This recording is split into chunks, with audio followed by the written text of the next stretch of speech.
नमस्कार, मेरा नाम है सुरेंद्र सिंह और आप देख रहे हैं एसएम न्यूज़। आप मेरे पीछे देखेंगे सुप्रीम कोर्ट की बिल्डिंग है और बाबा साहब की प्रतिमा भी आपको नज़र आ रही होगी जो जिसका अनावरण अभी अभी हुआ है।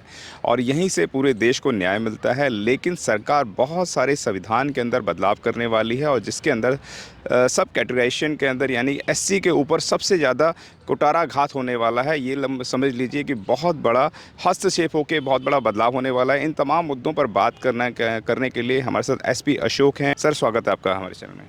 धन्यवाद असम न्यूज़ का इतनी इम्पोर्टेंट खबर को कवर करने के लिए। जी और मैं अपने सभी दर्शकों को आपके माध्यम से जुड़ना चाहता हूँ, इस विषय के ऊपर अवगत कराना चाहता हूँ। जी सर, सबसे पहले तो बहुत सारे देश के लोग ये जानना चाहते हैं ये केस क्या है और इसकी शुरुआत कहाँ से हुई और आपकी इन्वॉल्वमेंट इस केस के अंदर कहाँ से हुई, वह भी बताइए।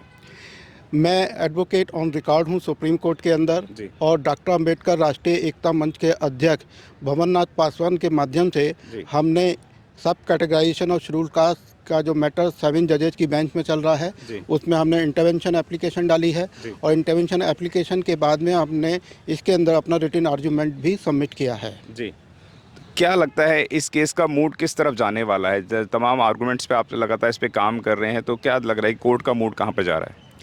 देखिए, पहले मैं आपको इस केस के बैकग्राउंड के बारे में बताना चाहूँगा। जी ये केस हमने स्टार्ट हुआ है EV Chinnaiah versus state of Andhra Pradesh जी के हिसाब से। जी और उसके अंदर ये केस में एक जजमेंट आया था और उसके अंदर आंध्र प्रदेश के अंदर सब कैटेगराइजेशन और शेड्यूल कास्ट के लिए अ, अ, एक एक्ट पास किया गया था। उस एक्ट को स्टक डाउन कर दिया गया था सुप्रीम कोर्ट के द्वारा। जी तो इसके बाद में पंजाब के अंदर पहले से ही सब कैटेगराइजेशन है, वहाँ पर 50% जी जो वाल्मीकि लोग हैं और मजहबी सिख हैं जी उनको फर्स्ट प्रेफरेंस के द्वारा जो वहाँ की स्टेट की सर्विसेज हैं उसके अंदर उन लोगों को प्राथमिकता दी जाती है। जी बट जब ये जजमेंट आया EV Chinnaiah versus state of Andhra Pradesh का, तो उसके बाद में honourable high court of Punjab and Haryana ने जो एक्ट इन लोगों ने लेकर आए थे 2006 में, जी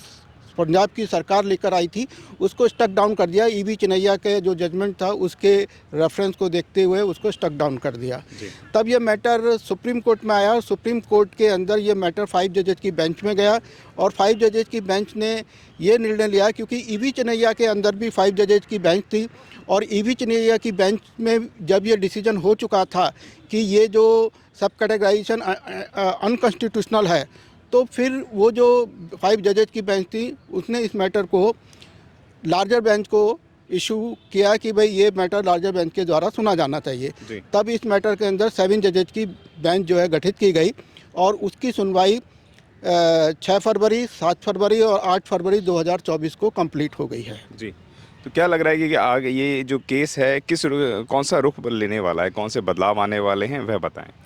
हमने इस केस के अंदर हमने इस बात को अपोज किया है कि सब कैटेगराइजेशन अनकॉन्स्टिट्यूशनल है। जी ये हमने क्यों अपोज किया है कि हमने इसके अंदर कुछ बिंदु रखे हैं माननीय उच्चतम न्यायालय के सामने जिसको कि कंसिडर किया जाए। सबसे पहले हमने ये कहा है कि आर्टिकल 338 का जो सब क्लॉज 9 है उसके अंदर ये प्रावधान किया गया है कि आपको कोई भी पॉलिसी मैटर है जो शेड्यूल कास्ट से मैटर कनेक्ट होता है उस पर आपको national commission of schedule caste की आपको उसके साथ में आपको कंसल्टेशन करना होगा।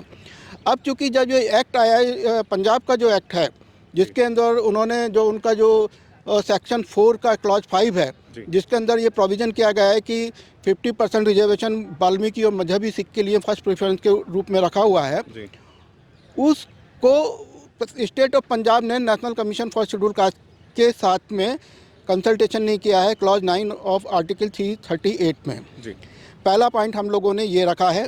दूसरा पॉइंट हमारा ये है कि शेड्यूल कास्ट जो कि हमारा शेड्यूल कास्ट कौन है? शेड्यूल कास्ट वो हैं जिनको एक्यूट सोशल, एजुकेशनल और इकोनॉमिक जो डिस्क्रिमिनेशन हुआ है ड्यू टू अनटचेबिलिटी, जी वो लोग शेड्यूल कास्ट में आते हैं। जी तो ये कॉमन पैरामीटर है और इस कॉमन पैरामीटर की वजह से जो लोग शेड्यूल कास्ट के अंदर आते हैं वो इसी क्राइटेरिया से डिसाइड होते हैं और उन लोगों को शेड्यूल कास्ट में मानते हुए सुविधाएं शेड्यूल कास्ट के जो मिलनी चाहिए संविधान के हिसाब से, वो दी जाती है। तो हमने ये कहा है कि ये जो है ये वर्टिकल इक्वलिटी है। वर्टिकल इक्वलिटी में यह है कि जो इस पैरामीटर के अंदर आते हैं सारी जो कास्ट हैं वो लोग वर्टिकली इक्वल हैं। जो बात सुप्रीम कोर्ट के अंदर हो रही है वो हॉरिजॉन्टल इक्वलिटी की हो रही है। और हॉरिजॉन्टल इक्वलिटी हम इसलिए नहीं है क्योंकि हॉरिजॉन्टल इक्वलिटी में यदि हम जाएंगे तो हम लोगों को वो हॉरिजॉन्टल इक्वलिटी में सबको अलग अलग कर रहे हैं कि जो शेड्यूल कास्ट के अंदर जितनी कास्ट आती हैं उसको वो 3 या 4 भागों में डिवाइड करके उसको हॉरिजॉन्टल इक्वलिटी में लाना चाहते हैं। और इस प्रकार का कोई भी प्रावधान कॉन्स्टिट्यूशन में नहीं है, इसलिए हम इस सब कैटेगराइजेशन के को अपोज कर रहे हैं कि सब कैटेगराइजेशन नहीं होना चाहिए। तीसरा पॉइंट हम लोगों ने ये रखा है कि सुप्रीम कोर्ट में ये बात डिसाइड हो रही है कि ये जो ग्रुप है शेड्यूल कास्ट का ये जो है होमोजेनस ग्रुप नहीं है। होमोजेनस नहीं है, ये हेट्रोजेनस है। हमने इस बात के ऊपर ये मुद्दा रखा है कि हेट्रोजेनस ग्रुप केवल शेड्यूल कास्ट नहीं, सारे ही कास्ट इंक्लूडिंग ब्राह्मण, सारी जो भी है इंटरनली सबके अंदर डिफ्रेंशिएशन है। ब्राह्मण कम्युनिटी के अंदर भी इंटरनल बहुत सारे डिफ्रेंशिएशन है, बहुत सारे उसमें भी कि उच्च ब्राह्मण और मध्यम ब्राह्मण इस प्रकार के ब्राह्मणों की व्यवस्था उन्होंने भी की हुई है। तो यदि आप हेट्रोजेनिटी देखते हैं तो एवरी कास्ट में हेट्रोजेनिटी है। तो जब आप सारी कास्ट के अंदर आप केवल शेड्यूल कास्ट को बोल रहे हैं कि ये हेट्रोजेनस नहीं है और वो जो है ये हेट्रोजेनस है, ये होमोजेनस आप उसको नहीं मान रहे हैं, तो यदि आप शेड्यूल कास्ट को होमोजेनस नहीं मानेंगे तो कोई भी जो जितने भी वर्ग हैं चाहे वो ब्राह्मण हैं, क्षत्रिय हैं, वैश्य और शूद्र हैं, सभी इंटरनल डिफ्रेंशिएशन में है। तो हमारा यह है कि जब आप एक ग्रुप को होमोजेनस मानते हैं तो एक ग्रुप को आप हेट्रोजेनस नहीं मान सकते। या तो आप सारे ग्रुप को हेट्रोजेनस माने या सारे ग्रुप को आप होमोजेनस माने। यदि आप एक ग्रुप को होमोजेनस मानते हैं और दूसरे ग्रुप को हेट्रोजेनस मानते हैं तो ये राइट टू इक्वलिटी का जो प्रिंसिपल है आर्टिकल 14 में उसका वायलेशन है। ये हमने बात रखी है। इसके बाद में हमने एक और पॉइंट उठाया है, आर्टिकल 16(4) के अंदर एनी ऑफ बैकवर्ड क्लासेस, ये वर्ड का इस्तेमाल हुआ है और एनी वर्ड के ऊपर सुप्रीम कोर्ट के अंदर काफ़ी आर्ग्यूमेंट हुआ। What is the meaning of any?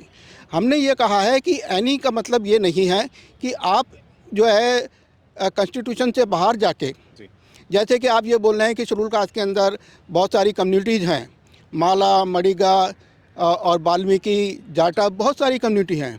तो यदि आप उन कम्युनिटी को ये बोलते हैं कि ये एनी की डेफिनेशन में आते हैं तो कॉन्स्टिट्यूशन के अंदर ऐसी कोई व्यवस्था नहीं की गई है।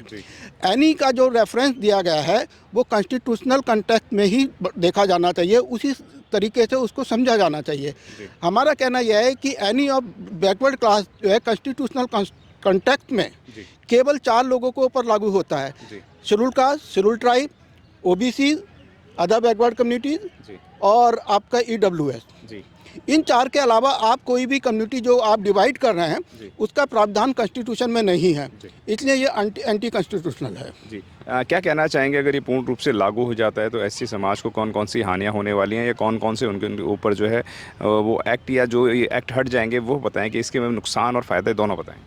देखिए क्या है कि अभी यदि इसको सब कैटेगराइजेशन को यदि आप इसको हॉरिजॉन्टल इक्वलिटी में जाते हैं तो आप ये बताइए कि आपने सपोज कीजिए ये मुद्दा उठाया आंध्र प्रदेश से, इसके बाद उठाया पंजाब से। अब आप यदि मान लीजिए कि आप 4 भाग कर देते हैं, उसके बाद में आपने ये कर दिया कि इसके अंदर फिर आपको हॉरिजॉन्टल इक्वलिटी में जाएंगे तो हॉरिजॉन्टल इक्वलिटी कहाँ तक जाएगी वो उसकी कोई लिमिट नहीं है।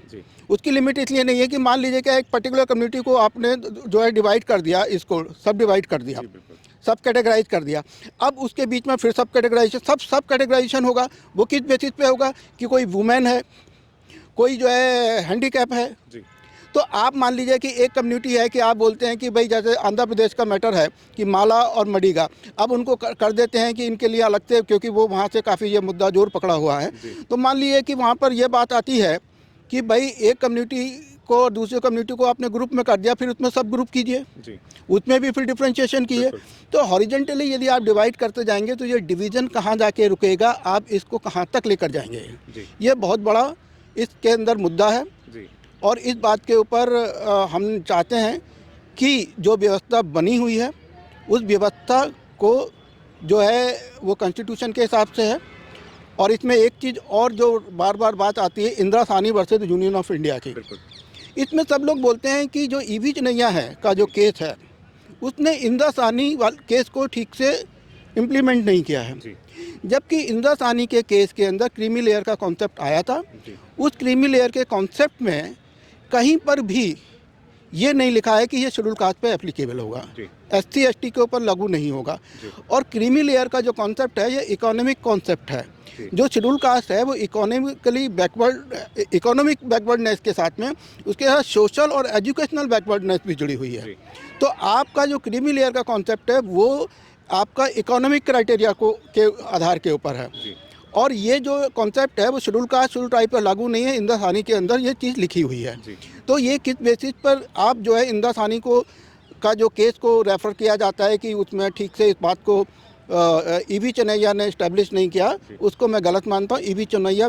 का जो जजमेंट था वो सब कैटेगराइजेशन के अगेंस्ट में था और it was the correct judgement according to my understanding. जी क्या कहना चाहेंगे जो इस केस का रुख है वो किस तरफ जाने वाला है?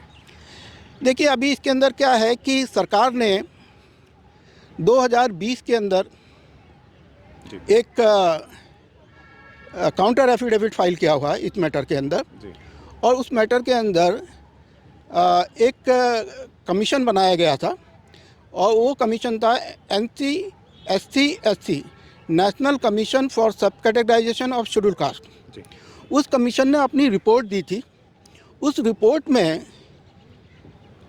उस कमीशन का ये कहना है जो आर्टिकल 341 है जी जो शेड्यूल कास्ट के ऊपर है, जो शेड्यूल कास्ट को गवर्न करता है, उस 341 के अंदर क्लॉज 3 जोड़ा जाना चाहिए। जी ये उसका रिकमेंडेशन है कमीशन का। जी और कमीशन ये बोलता है कि इसके लिए सारे स्टेट से जो है आप मशवरा लीजिए और सारे स्टेट की इसके अंदर आप क्या राय है वो लीजिए। जी तो इसमें सेंट्रल गवर्नमेंट से जो है ministry of social justice and empowerment के थ्रू जी सारे स्टेट का ये लेटर गया कि भाई आपका इसमें ये जो NCSC SC ने अपना व्यू दिया है कि 341 में आर्टिकल क्लॉज 3 जोड़ा जाना चाहिए और उस क्लॉज 3 के अंदर सब कैटेगराइजेशन का क्लॉज डाला जाना चाहिए। जी उसमें 22 स्टेट ने 22 जो state and union territory, 2 union territory और 20 स्टेट ने उसके अंदर 2020 तक अपना रिप्लाई फाइल किया था।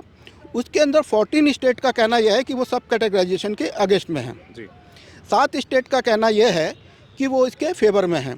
जी एक यूटी ने यह कहा है कि हमारा इस पर कोई कमेंट नहीं है। तो 22 में से 14 स्टेट इसके अगेंस्ट में हैं। जी तो जब मेजॉरिटी ऑफ स्टेट इसको अपोज कर रहे हैं जी। तो सेंट्रल गवर्नमेंट को इस बात को मानना चाहिए कि ये जो मुद्दा है, जी जब ज़्यादातर स्टेट इसके फेवर में नहीं है तो सब कैटेगराइजेशन नहीं होना चाहिए। मेरा इसमें एक चीज़ और है कहने का कि ये मुद्दा क्योंकि रिकॉर्ड पर है counter affidavit government of India का, लेकिन अभी जब सुनवाई हुई है तो गवर्नमेंट ऑफ इंडिया ने अपना स्टैंड चेंज किया है और उनका कहना यह है कि वो इस सब कैटेगराइजेशन के फेवर में हैं। जी हमारा कहना यह है कि टेक्निकली हम यहाँ पर 2 पॉइंट और उठाना चाह रहे हैं। जी। एक पॉइंट तो आर्टिकल 338 का क्लॉज 9 जी और एक ये जो कमीशन की रिपोर्ट है वो अभी भी पेंडिंग है। जी इन दोनों बातों को मद्देनज़र रखते हुए सुप्रीम कोर्ट को ये पॉलिसी मैटर समझते हुए ये मैटर जो है पार्लियामेंट, क्योंकि जो हमारा 341 आर्टिकल है उसमें पार्लियामेंट को पावर दी गई है जी और उसको प्रेसिडेंट के थ्रू आप शेड्यूल कास्ट कम्युनिटी को जो भी ऑर्डर निकालते हैं शेड्यूल कास्ट का उसके अंदर निकाला जा सकता है। जी तो यदि उसमें 341(3) भी आता है तब भी उसके अंदर पार्लियामेंट का इन्वॉल्वमेंट होना बहुत ज़रूरी है। तो हमारा कहना यह है कि पहली बात सब कैटेगराइजेशन नहीं होना चाहिए। दूसरा कहना हमारा ये है कि यदि होना भी चाहिए तो इसके लिए पार्लियामेंट एम्पावर्ड है, पार्लियामेंट को इस मुद्दे को देखना चाहिए। साथ में हम ये भी कहना चाहते हैं कि यदि सब कैटेगराइजेशन आप कर रहे हैं, करना चाहते हैं, जी तो आपने इसके लिए सेंसस जो लेटेस्ट होना चाहिए, जी क्या वो सेंसस अवेलेबल है? जी आप यदि एक कम्युनिटी को मानते हैं कि उसकी प्रोग्रेस कितनी हुई है जी। तो उसके लिए कितना परसेंटेज आप निकालेंगे, जी। उसके लिए पहले टोटल जो है उस कास्ट, तो उस जो कम्युनिटी है जो कास्ट है पर्टिकुलर, उसकी संख्या पता होनी चाहिए आज की तारीख में। जी। जो पुराना डाटा है, जो काफ़ी पुराना डाटा है, उसके बेसिस के ऊपर आप कोई भी फैसिलिटी या कोई भी आप वो जनगणना से आएंगे। वो जनगणना चाहेंगे। जी तो जनगणना होनी चाहिए। जनगणना के बाद में यदि आपको लगता है तो उन चीज़ों को जो है जनगणना के आधार के बाद में इम्प्लीमेंट कर सकते हैं आप। जनगणना के आधार पे यदि आप पुरानी जनगणना लेते हैं और पुरानी जनगणना के हिसाब से करते हैं तो वो चीज़ें गलत हो जाएंगी। हो सकता है जो कम्युनिटी आज ये क्लेम कर रही है कि हम पीछे रह गए हैं, जनगणना में उनकी परसेंटेज हो सकता है ज़्यादा भी हो सकती है। आप थे हमारे साथ एसपी अशोक ऑन रिकॉर्ड हैं सुप्रीम कोर्ट से, जिन्होंने बताया कि किसी भी जजमेंट को इतनी जल्दी नहीं लेना चाहिए जिसे इस मंदिर के न्याय के मंदिर के अंदर कोई गलतबाज हो जाए। तो इस सुप्रीम कोर्ट का भी इसमें हस्तक्षेप होना चाहिए और जनगणना भी होनी चाहिए, उसके बाद इस पे एक्शन लेना चाहिए। बहुत बहुत धन्यवाद आपका जो आपने इस अहम मुद्दे पर हमारे साथ बात करी सर। धन्यवाद आपका इस बहुत ही इम्पोर्टेंट मुद्दे को कवर करने के लिए। मैं अपने दर्शकों से आपके माध्यम से यही कहना चाहता हूँ कि शेड्यूल कास्ट कम्युनिटी के जो भी इश्यूज़ हैं उसके ऊपर आपको अब और इकट्ठा होने की ज़रूरत है, क्योंकि अब समय ऐसा है कि जो पॉलिसी मैटर्स आ रहे हैं और जो चीज़ें चल रही हैं कि यदि रिजर्वेशन का मुद्दा जोर पकड़ता है पर दूसरी साइड में प्राइवेटाइजेशन भी हो रहा है तो रिजर्वेशन को पूरी तरह ख़त्म हो सकता है, क्योंकि एक तरफ आप प्राइवेटाइज करते हैं जिस भी एंटिटी को वो आर्टिकल 12 से स्टेट की डेफिनेशन से निकल जाती है, तो एक तरफ आप प्राइवेटाइजेशन कर देंगे, दूसरी आप सब कैटेगराइजेशन करके उसको आप सब कैटेगराइज कर देंगे, तो आगे आने वाला फ्यूचर बहुत ज़्यादा हमारा जो है ब्राइट नहीं है और बहुत ज़्यादा हमको उज्जवल नहीं दिखाई दे रहा है। इसलिए अपने जो हमारे मुद्दे हैं उसके ऊपर इकट्ठा होकर और आगे बढ़कर इसको सरकार के की नज़र में लाने की ज़रूरत है। बस इन्हीं शब्दों के साथ मैं अपनी बात ख़त्म करता हूँ। धन्यवाद। आज हम आपके लिए लेकर आए हैं बहुजन समाज की एक ऐसी किताब, कहीं हम भूल ना जाएं, एक ऐसी ऐतिहासिक किताब है जिसके अंदर आपको ऑडियो वीडियो देखने को मिलना है। ये पहली बहुजन समाज की ऐतिहासिक किताब है जिसके अंदर आप वीडियो भी देख सकते हैं। अब किताब के अंदर कैसे वीडियो देख सकते हैं ये मैं आपको पहले दिखा दूं। आइए तो हम देखते हैं। सबसे पहले आपने करना ये काम है कि किसी भी पेज पर मोबाइल द्वारा आप गूगल पे जाएंगे और गूगल पे जाने के बाद आपको कैमरे का निशान नजर आता है। इस कैमरे पे आप क्लिक करेंगे तो ये QR कोड को स्कैन कर लेगा। स्कैन करने के बाद यहाँ पर आप देखेंगे ये लिंक आ गया। आप जैसे लिंक पर क्लिक करेंगे आपकी वीडियो चालू हो जाएगी, यानी कि आपको एक सटीक जानकारी मिलने वाली है, एक ऑथेंटिक जानकारी मिलने वाली है। बहुजन समाज की पहली ऐतिहासिक किताब है जिसके अंदर आपको तमाम महापुरुषों की जानकारी मिलने वाली है। आप इस किताब में देख पाएंगे तथागत सम्यक बुद्ध जिनकी पूरी जीवनी आपको मिलने वाली है, महान सम्राट अशोक जिनका जीवनी आपको इसके अंदर पूरी मिलने वाली है, संत कबीर दास, संत शिरोमणि गुरु रविदास, सम्राट मीर भोज जिन्होंने इतिहास रचने का काम किया, गुरु घासीदास बाबा, वीरांगना झलकारी बाई, वीरांगना उदा देवी पासी, नागेली वीरांगना की कहानी, एकलव्य जिसका अंगूठा काट लिया था धोखे से, चोखा मेला हरिचंद ठाकुर, ज्ञानदीप छत्रपति शाहूजी महाराज, बिरसा मुंडा, ज्योतिबा फूले, माता सावित्रीबाई फूले, फातिमा शेख, EV रामास्वामी, स्वामी अच्युतानंद, बाबा साहब डॉक्टर BR अम्बेडकर जिनका मूल ग्रंथ आपको इसमें छोटी सी किताब में मिलने वाला है। आप ऑडियो भी देख सकते हैं, वीडियो भी देख सकते हैं। माता रमाबाई, मोतिया रावण कंगाली, सरदार उधम सिंह, ललई सिंह यादव, दशरथ मांझी, शिव दयाल सिंह चौरसिया, कपूरी ठाकुर, भवरी देवी, मान्यवर काशीराम साहब जिन्होंने इतिहास को दोबारा दोहराने का काम किया था, वीरांगना फूलन देवी, बहन कुमारी मायावती, संकल्प भूमि और पूना पैक्ट। बहुजन समाज का एक मूल ग्रंथ यह आपके पास आ गया है और आप इसको बिल्कुल भी देरी ना करें। तो साथियों, अगर आप ये किताब मंगाना चाहते हैं तो डिस्क्रिप्शन बॉक्स में जो आप नंबर देख रहे हैं इस नंबर पर आप हमें अपना ऑर्डर बुक करा सकते हैं। कितनी किताब आपको चाहिए